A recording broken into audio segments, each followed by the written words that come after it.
You are relaxing with a book on a nice sunny day when a friend leans over your shoulder and the page goes dark.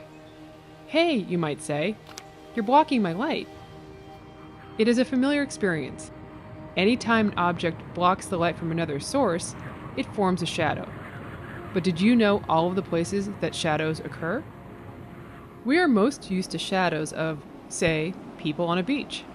As their bodies block the sunlight, this prevents the light from reaching the sand behind them, and a darker region is formed. But much larger objects, such as the Earth and the Moon, can also cast shadows. During what astronomers call a lunar eclipse, the alignment of the Earth, Moon, and Sun can result in the Earth briefly blocking most sunlight getting to the Moon. Some of the sunlight does make it to the lunar surface, but it is filtered by the Earth's atmosphere, and it is also slightly bent. This causes the sunlight reflected from the Moon during a lunar eclipse to often appear red.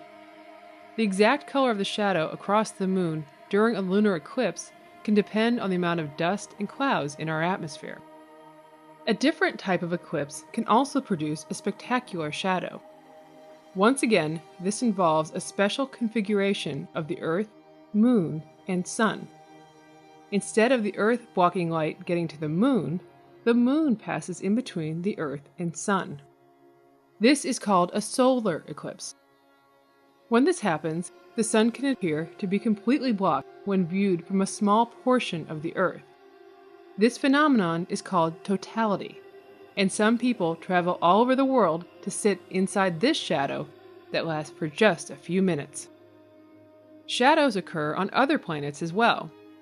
One excellent place to look for shadows in our solar system is the planet Jupiter. This gas giant has several larger moons.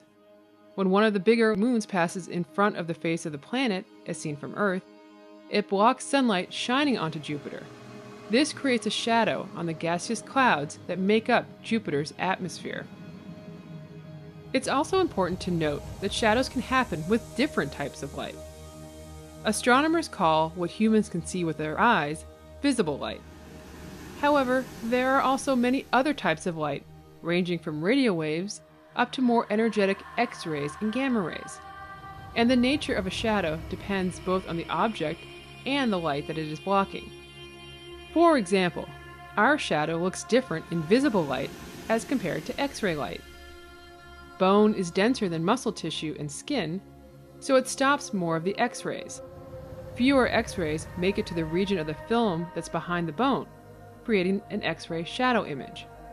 In a similar way, astronomers use distant X-ray sources as tools to see inside, so to speak, dark clouds and learn about the elements inside those clouds.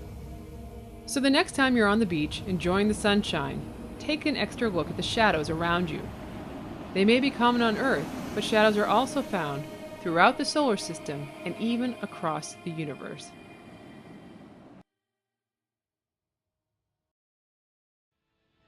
What happens here happens there, happens everywhere.